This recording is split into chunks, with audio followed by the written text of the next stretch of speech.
Good morning students. Today we are going to deal with our new topic, that is antihypertensive drugs. So before dealing about the antihypertensive drugs, you have to know what is hypertension. So hypertension is nothing but a condition in which the blood vessels have persistently raised pressure. तो hypertension, आपको anti hypertensive drugs से पहले आपको ये पता रहना है कि हाइपरटेंशन होता क्या है. तो हाइपरटेंशन एक कंडीशन है जिसमें जो ब्लड वेसल्स जो रहता है उसमें प्रेशर के कारण वो क्या होता है, रेज हो जाता है. So that's what we call as hypertension. To reduce that condition, hypertension condition, we have to give the anti hypertensive drugs. तो हाइपरटेंशन को रिड्यूस करने के लिए अपन को एंटी हाइपरटेंशन ड्रग्स देना है. तो here is the aetiological factors of some hypertension. A specific cause of hypertension established in only 10 to 15% of patients. तो ये specific hypertension, कोई भी hypertension जो है 10 to 15% patients में ज़्यादातर पाए जाते हैं. Patients in whom no specific cause of hypertension are said to have essential or primary hypertension. तो persons में जिसको hypertension हुआ है, जिसका अगर न्यूली उनको फर्स्ट टाइम डायग्नोज हुआ है hypertension without any cause, कोई रीज़न नहीं है उसको, लेकिन फर्स्ट टाइम अचानक अगर उनको हाइपरटेंशन डायग्नोस हो गया, so that we call as primary hypertension. Patient with a specific aetiology are said to have secondary hypertension. लेकिन अगर पर्सन किसी को हाइपरटेंशन हुआ है लेकिन उसका कुछ रीज़न है, पर्सन के बॉडी में पहले से ही कुछ प्रॉब्लम है, उसके कारण अगर हाइपरटेंशन होता है तो that what call as secondary hypertension. It may be the hypertension may be due to the genetic factors, psychological stress, environmental and dietary factors as contributing to the development of hypertension. The heritability of essential hypertension is estimated to be about 30%. This means that hypertension जो है वो genetic भी हो सकता है, या फिर अगर पर्सन साइकोलॉजिकली स्ट्रेस्ड है तो उस टाइम पे भी हाइपरटेंशन हो सकता है, या फिर एनवायरमेंटल प्रॉब्लम, या फिर डाइटरी फूड के कंटेंट्स में अगर कोई चेंजेस आ गया है उस टाइम पे भी हाइपरटेंशन हो सकता है. और मेनली 30% ऑफ पीपल जो है, 30% ऑफ पीपल हम देख सकते हैं हेरिटेबिलिटी होता है, मतलब हेरिडिटरी, फैमिली में किसी को हुआ है या फिर ऐसा कुछ है तो ये है जेनेटिकली हो सकता है, that is 30%. So these are the aetiology of hypertension. Next will see the classification of hypertension on the basis of blood pressure. तो यहाँ पे कुछ क्लासिफिकेशंस है. Systolic and diastolic pressure less than 120 or 120 by 80 mm of Hg, it can be considered as normal. Next 120 to 135 or 80 to 90 by 90 120 to 120 by 80 or 135 by 89 can be considered as pre-hypertension, and more than 140, okay, more than or equal to 140 by 90 mm of Hg is considered as hypertension. And next 140 to 159 or 90 to 99 can be considered as stage 1 hypertension, and more than 160 by 100 is considered as stage 2 hypertension. So these are the classification based on the systolic and diastolic pressure. Hypertension is classified. Next, normal regulation of blood pressure. According to the hydraulic equation, arterial blood pressure is directly proportional to the product of blood flow, that is cardiac output, and the resistance to the passage of blood through pre capillary arterioles. तो ये क्या है, एक hydraulic equation के according, जो ये equation नीचे दिया है ना, BP equal to CO into PVR. CO means cardiac output and PVR means peripheral vascular resistance and BP means blood pressure. So this is a hydraulic equation. According to this equation it says that the arterial blood pressure is directly proportional to the cardiac output and the resistance applied by the pre capillary arteries. मतलब ये BP जो है, blood pressure जो है, वो directly proportional है किससे, cardiac output, जो हार्ट जो ब्लड फ्लो होता है उसमें जो कार्डियक आउटपुट है उसको, वो है बीपी जो है उससे डायरेक्टली प्रोपोर्शनल है, इनटू द रेजिस्टेंस, जो रेजिस्टेंस मीन्स जो रुकावट पैदा होता है जिसके कारण प्री कैपिलरी आर्टरीज. तो ये दोनों उसी का हाइड्रोलिक इक्वेशन है, that is BP equal to CO into PVR. Next, blood pressure is maintained by moment to moment regulation of cardiac output and peripheral vascular resistance exerted at three anatomic sites: arterioles, post capillary venules and heart. तो जो blood pressure है वो कहाँ कहाँ पे कौन सा site में मेंटेन हो सकता है? 3 प्लेसेस में मेंटेन होगा, वो है arterioles, post capillary venules and heart. Next, kidney also. Baro reflexes mediated by autonomic nerves. तो ये बैरो रिफ्लेक्सेस भी है, ये भी जो है ब्लड प्रेशर को मेंटेन करेगा. Next, vaso active substances. So these all are the responsible to maintain the blood pressure in a person, that is arterioles, post capillary venules, heart, kidney, baroreflexes and vasoactive substances. These are responsible to maintain the blood pressure in a person. Next, here are some antihypertensive agents. First is diuretics. Under diuretics, it is classified as thiazides, high ceiling and potassium sparing. Thiazides जो है hydrochlorothiazide, chlorthalidone, indapamide and under high ceiling is furosemide, torsemide and ethacrynic acid. Next, potassium sparing is spironolactone and amiloride. Next, ACE inhibitors, that is captopril, enalapril, lisinopril, perindopril, ramipril, fosinopril, etc. Next, angiotensin blockers, losartan, candesartan, irbesartan, valsartan, telmisartan. Next, direct renin inhibitor is aliskiren. Beta adrenergic blockers, propranolol, metoprolol, atenolol, etc. Next, calcium channel blockers are verapamil, diltiazem, nifedipine, felodipine, amlodipine, nitrodipine and lacidipine, etc. Next, beta plus alpha adrenergic blockers are labetalol, carvedilol. Next, alpha adrenergic blockers are prazosin, terazosin, doxazosine, phentolamine, phenoxybenzamine. Next, central sympatholytics, under that is clonidine, methyl dopa.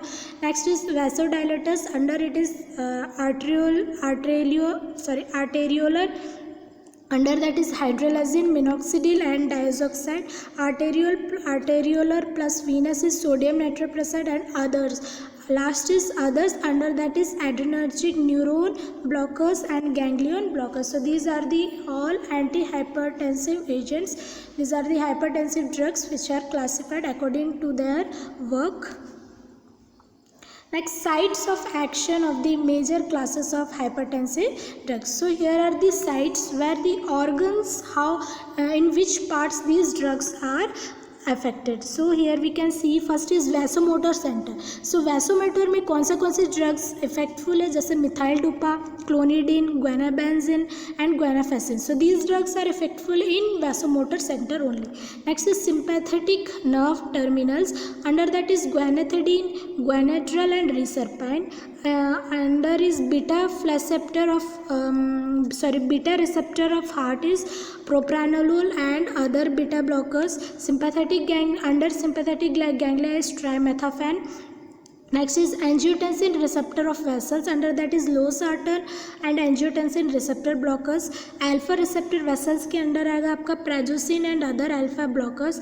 Next, vascular smooth muscles के under आएगा आपका hydralazine, minoxidil, nitroprusside, diazoxide, verapamil, calcium channel blockers and phenodopam. Next, under kidney tubules are thiazides and beta receptors में आपका propranolol and beta blockers. angiotensin converting enzyme, जैसा angiotensin 2 जो है वह angiotensin 1 में कन्वर्ट होगा और एंजियोटेंसिनोजन में चेंज होगा. सो ये जो है, ये स्लाइड में जो दिया है ये आपका साइट्स है जहाँ पे कहाँ पे देखो हर जो ड्रग्स है एक ही साइड पे एक्ट नहीं करता.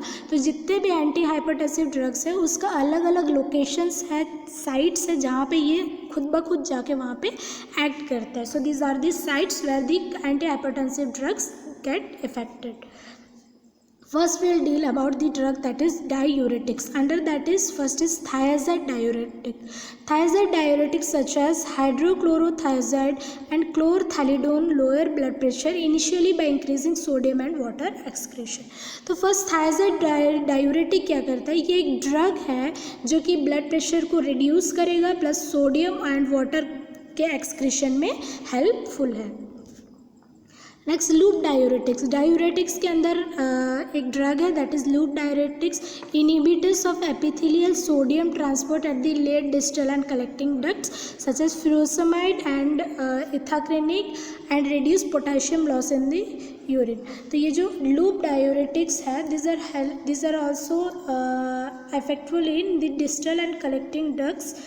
So these are mainly essential for reducing the blood pressure. पर इसमें क्या है, ये जब ड्रग्स आप देते हो तो यूरिन में पोटेशियम लॉस नहीं हो पाता. So this is the main function of this loop diuretics and it is beneficial to reduce the blood pressure in the person. Aldosterone antagonists have the additional benefit of diminishing the cardiac remodeling that occurs in heart failure. तो aldosterone antagonist जो है, जो heart failure को reduce करने के लिए भी helpful है. Next, the loop diuretics act promptly by blocking sodium and chloride resorption in the kidneys, even in patients with poor renal function or those who have not responded to thiazide diuretics. Loop diuretics cause decreased renal vascular resistance and increased renal blood flow. तो loop diuretics का main function क्या है, जो sodium water है वो उसको kidney में absorb नहीं होने देता, बॉडी में ज़्यादातर एब्जॉर्ब नहीं होने देता, और ये यूरिन के थ्रू बॉडी से फ्लो होने में हेल्प करता है. Next is potassium sparing. Potassium sparing diuretics are competitive antagonist that either compete with aldosterone or directly block epithelial sodium channel. तो पोटेशियम स्पैरिंग मेन फंक्शन क्या है, ये सोडियम चैनल को ब्लॉक करेगा ताकि जो सोडियम जो जनरेट हो रहा है वो क्या करे, वो जो अननेसेसरली जो जनरेट हो रहा है सोडियम, तो वो उसको रिड्यूस करेगा ताकि बॉडी में ज़्यादा सोडियम एक्यूमुलेट ना हो. This is AC inhibitors. How angiotensin is converted into angiotensin 1 with the help of renin inhibitors. Next, angiotensin 1 is converted into angiotensin 2 with the help of AC inhibitors. Next, angiotensin 2 is converted into angiotensin 3 with the help of angiotensin blockers. Next, it leads to angiotensin 4 and it all leads to the inactive fragments. तो AC inhibitors जो क्या करता है, angiotensin में changes लाता है. जैसे angiotensinogen को एंजियोटेंसिन 1 में कन्वर्ट करेगा, फिर 2 में कनेक्ट करेगा, फिर 3rd में, फिर 4th में. तो ऐसे प्रोसेस में क्या होता है, जो सोडियम वाटर का जो कलेक्शन हो रहा था तो वो क्या होगा, एक्सक्रीट हो जाएगा यूरिन के थ्रू, और पर्सन को जो है नॉर्मली हार्ट फेलियर के स्टेज में भी नहीं लेके जाएगा और हार्ट को अच्छे से मेंटेन करके रखेगा. The AC inhibitors are recommended as first-line treatment of hypertension in patients with a variety of compelling indications, including high coronary disease risk or history of diabetes, stroke, heart failure, myocardial infarction और chronic kidney disease. तो इससे पहले मैंने बोला था कि AC inhibitors जो है एंजियोटेंसिनोजन को 1, 2, 3, 4 में कन्वर्ट करके इसको क्या है, जो हार्ट फेलियर वाले पर्सन या फिर कार्डियक प्रॉब्लम से जो भी है उनको पहले से डायग्नोस हुआ है, वैसे पर्सन को ये फर्स्ट लाइन ट्रीटमेंट में दिया जाता है, क्योंकि जो इसमें एंजियोटेंसिन जो है वो पर्सन के हार्ट को नॉर्मली मेंटेन करके चलता है ताकि पर्सन को आगे चल के कभी भी हार्ट अटैक या फिर हार्ट फेलियर ना हो. AC is also responsible for the breakdown of bradykinin, a peptide that increases the production of nitric oxide. तो ये जो AC इनहिबिटर जो है ये ब्रेडिकाइनिन के ब्रेकडाउन में भी हेल्पफुल है, जो कि और नाइट्रिक ऑक्साइड के प्रोडक्शन में भी हेल्पफुल है.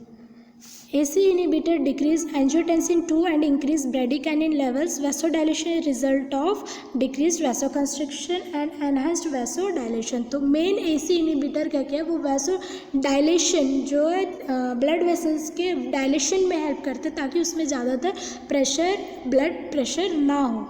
by reducing circulating angiotensin 2 levels resulting in decreased sodium and water retention. तो ये क्या करता है, AC inhibitors जो है with the help of AC inhibitor it helps in decrease sodium and water retention. तो सोडियम और वाटर जो बॉडी में एब्जॉर्ब हो रहा था वो उसको एब्जॉर्ब होने नहीं देता और यूरिन के थ्रू उसको क्या करता है, बाहर एक्सक्रीट कर देता है. AC inhibitor reduce both cardiac preload and afterload thereby decreasing cardiac work. तो AC इनहिबिटर मेन क्या करता है, जो कार्डियक प्रीलोड हो रहा था, आफ्टरलोड जो कार्डियक आउटपुट इनपुट जो होता है उस पर ज़्यादातर वर्क, उस पर प्रेशर नहीं देता है. Here are the comparative features of some AC inhibitor. ये उसके केमिकल नेचर्स है, एक्टिव स्टेटस है, बायो अवेलेबिलिटी है, कितना बायो अवेलेबिलिटी हो सकता है, ये ड्रग्स है आपको उसके अकॉर्डिंग। ये जैसे कि फर्स्ट एग्जांपल है इसका केमिकल नेचर, कैप्टोप्रिल का केमिकल नेचर है सल्फिड्रिल, और एक्टिविटी स्टेटस है ये एक्टिव है, बायो अवेलेबिलिटी इसका 70 आवर्स है, टाइम टू पीक एक्शन, इसका पीक एक्शन जो है 1 आवर में दिखाएगा, एलिमिनेशन जो है 2 घंटे में एलिमिनेट हो जाएगा, मोड ऑफ एक्सक्रीशन जो है रीनल के थ्रू, ड्यूरेशन ऑफ एक्शन है इसका ड्यूरेशन जो है 6 से 12 घंटे तक रहेगा, और डेली डोज जो है 25 to 150। वैसे ही बाकी ड्रग्स के भी chemical nature, activity status, bioavailability सारा चीज़ दिया है। Next adverse effects of this AC inhibitors. तो ये एसी इनहिबिटर्स का कुछ एडवर्स इफेक्ट्स हैं। The adverse effects profile of all AC inhibitor is similar. तो ये सारे जितने भी एसी इनहिबिटर्स है, कैप्टोप्रिल, सारे ड्रग्स का जो है एक ही साइड इफेक्ट है, जैसा हाइपोटेंशन होने का चांसेस रहेगा। पर्सन जो अगर इसका हाई डोज में दे दोगे तो जो हाइपरटेंशन को मेंटेन करते करते पर्सन जो है हाइपोटेंशन के स्टेज में जा सकता है। नेक्स्ट हाइपरकेलेमिया हो सकता है, cough, rashes, urticaria. Next is angioedema. Angioedema का मतलब ये है painless swelling under the skin. तो कोई भी जब कोई फॉरेन पार्टिकल्स बॉडी में एंटर करते हैं तो स्किन में थोड़ा स्वेलिंग आता है, जिसके कारण थोड़ा पेन तो नहीं होगा लेकिन स्वेलिंग होगा, तो उसको उस चीज़ को बोलते हैं एंजियोएडिमा। तो एसी इनहिबिटर के कारण भी ये चीज़ हो सकता है। नेक्स्ट आर dysgeusia और paragusia. Dysgeusia, paragusia is a condition in which the person won't feel any taste, means tasteless, abnormal sensation of taste. Taste उनको पता नहीं चलता. Fetopathy, it is a condition regarding the fetus. Headache, dizziness, nausea, bowel upset, granulocytopenia, proteinuria, acute renal failure. These are the adverse effects. Next advantages are free of postural hypotension. तो postural hypotension में electrolyte disturbances, feeling of weakness, CNS effect, इसमें कुछ problem cause नहीं करेगा। Asthma वाले person, diabetes वाले persons को आप दे सकते हो। Long term ACE inhibitor therapy has the potential to reduce incidence of type 2 diabetes. अगर आप एसी इनहिबिटर लॉन्ग थेरेपी के लिए, लॉन्ग ड्यूरेशन के लिए दे रहे हो तो टाइप 2 डायबिटीज़ में पर्सन क्रॉस नहीं करेगा। No rebound hypertension on withdrawal. तो विथड्रॉल अगर पर्सन अचानक अगर हाइपरटेंशन ये ड्रग्स छोड़ भी देते हैं, मतलब क्योर अगर होने के बाद, तो इसमें कोई आपको साइड इफ़ेक्ट्स नहीं रहेंगे। Next are no hyperuricemia, no deleterious effects on plasma lipid profile. तो प्लाज्मा लिपिड प्रोफाइल में भी कोई चेंजेस नहीं रहेगा और हाइपरयूरिसेमिया में भी कोई प्रॉब्लम नहीं आएगा। So these are the advantages. और कार्डियक, जैसे कार्डियक पर्सन है, कार्डियक वाले पर्सनस हैं, तो उनको भी कोई प्रॉब्लम्स कॉज नहीं करेगा। Next use of ACE inhibitor. तो क्या क्या यूज़ है? फर्स्ट है हाइपरटेंशन। तो ये हाइपरटेंशन बेसिकली ये एंटी हाइपरटेंसिव ड्रग है, तो हाइपरटेंशन पेशेंट को देंगे, पर ये फर्स्ट लाइन ट्रीटमेंट के लिए देंगे। अगर पर्सन को कोई भी कार्डियक प्रॉब्लम है तो उस टाइम उसको डायग्नोस करके आपको ये ड्रग देना है। Next congestive heart failure. तो अगर पर्सन को कंजेस्टिव कभी भी हार्ट फेलियर डायग्नोस हुआ है, प्री मेडिकल हिस्ट्री में अगर पर्सन को आपको पता चला डायग्नोस करते टाइम कि उनको पहले भी कभी हार्ट फेलियर हुआ है, तो वैसे पर्सनस को भी दे सकते हैं। Next myocardial infection. Next prophylaxis इन हाई कार्डियोवास्कुलर रिस्क सब्जेक्ट्स, इस ट्रीटमेंट के लिए दे सकते हो आप। Next diabetic nephropathy. अगर पर्सन को डायबिटिक नेफ्रोपैथी है तो उस टाइम दे सकते हैं। नॉन डायबिटिक नेफ्रोपैथी वाले पर्सन को भी स्क्लेरोडर्मा क्राइसिस, स्क्लेरोडर्मा के पर्सन में भी दे सकते हो। स्क्लेरोडर्मा क्या है? ये क्रोनिक हार्डनिंग है, मतलब स्किन और टिश्यूज़ जो ये टाइट हो जाता है, तो उस टाइम उस पर्सनस को भी आप ये दे सकते हो। Next angiotensin antagonist, which is also known as ARBS।